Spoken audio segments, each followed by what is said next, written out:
Lu punya duit, lu punya kuasa. Akan tetapi itu gak berlaku buat sosok presiden di bawah ini.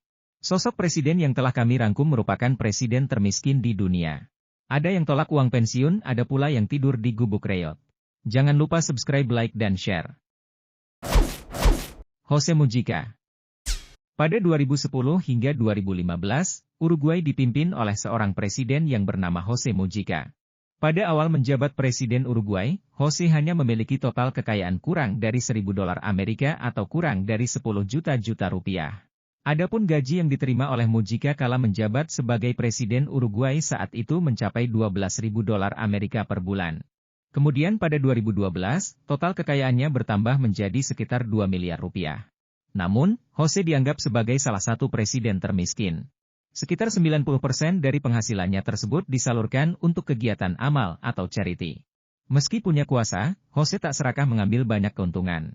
Dia bahkan menyumbangkan 90% gajinya itu untuk orang miskin. Dia juga tidak mau tinggal di istana presiden dan lebih memilih tinggal di sebuah rumah kecil yang hampir rusak bersama istrinya, Lucia Topolansky. Prestasi yang ia peroleh selama menjabat yaitu menurunkan angka kemiskinan, angka pengangguran, dan menaikkan upah minimum di negara Uruguay.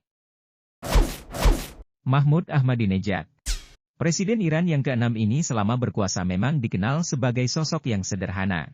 Namun gajinya sebagai presiden tidak diambil dan hanya mengambil gaji sebagai dosen yakni $250 atau setara 3,5 juta rupiah saja. Untuk kegiatan sehari-hari, Mahmud hanya mengandalkan mobil tua. Bahkan mobil tersebut pada akhirnya dijual untuk sebuah acara amal. Saat pertama kali menjabat sebagai presiden, dia juga menyumbangkan karpet-karpet mewah di istana kepresidenan ke berbagai masjid di ibu kota Teheran, Iran. Mahmud Ahmadinejad menjadi presiden Iran sejak Agustus 2005.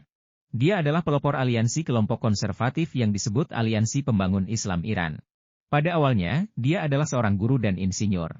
Kemudian beliau bergabung dalam Office for Strengthening Unity dan terpilih menjadi gubernur. Pada 2003, dia terpilih menjadi wali kota Teheran.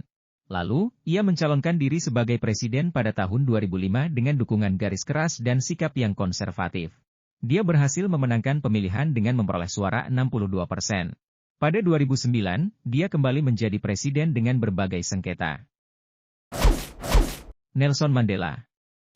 Nelson Mandela merupakan presiden Afrika Selatan untuk periode 1994 hingga 1999. Kekayaan yang dimilikinya selama menjabat sebagai presiden Afrika Selatan hingga akhir hayatnya hanya mencapai $1,5 juta Amerika atau lebih dari 15 miliar rupiah. Meski terbilang masuk menjadi presiden termiskin, tetapi Mandela mempunyai pengaruh besar terhadap dunia. Beliau merupakan pejuang penghapusan diskriminasi kulit hitam di negerinya. Kini, dia menjadi tokoh dunia yang senang berpakaian batik. Presiden Nelson Mandela selalu memakai batik sebagai pakaian kenegaraannya. Bahkan Presiden Soeharto pernah suatu saat terkejut ketika menyambut Mandela yang berkunjung ke Indonesia, karena ia memakai batik sedangkan Pak Harto justru memakai jas lengkap. Bahkan menurut berita ketika Mandela wafat, baju terakhir yang dikenakannya adalah kemeja batik Indonesia. Batik yang menjadi kesayangan Mandela menjadi bukti kedekatan Indonesia dan Afrika Selatan. Rafael Correa. Presiden termiskin selanjutnya merupakan seorang ekonom bergelar doktor dari universitas di Amerika. Walaupun menghabiskan waktu cukup lama di Amerika, nyatanya tak mengubah prinsip Rafael.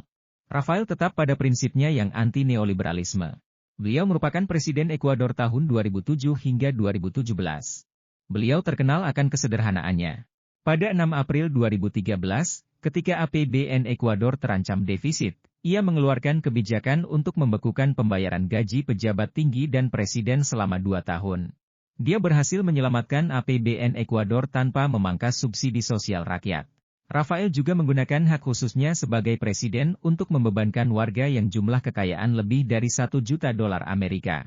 Mereka diwajibkan membayar pajak 1 kali sebesar 0,9% dari nilai aset mereka. Selain itu, Correa juga berencana menerbitkan obligasi ke pasar internasional untuk meningkatkan dana. Sosok-sosok tadi sangatlah menginspirasi kita agar tetap memperjuangkan hak dan kewajiban sesama warga negara tanpa mengharapkan timbal balik. Sudah sepatutnya pemerintah Indonesia melakukan hal yang sama. Tulis pendapat kalian di kolom komentar. Sampai jumpa di konten kami selanjutnya.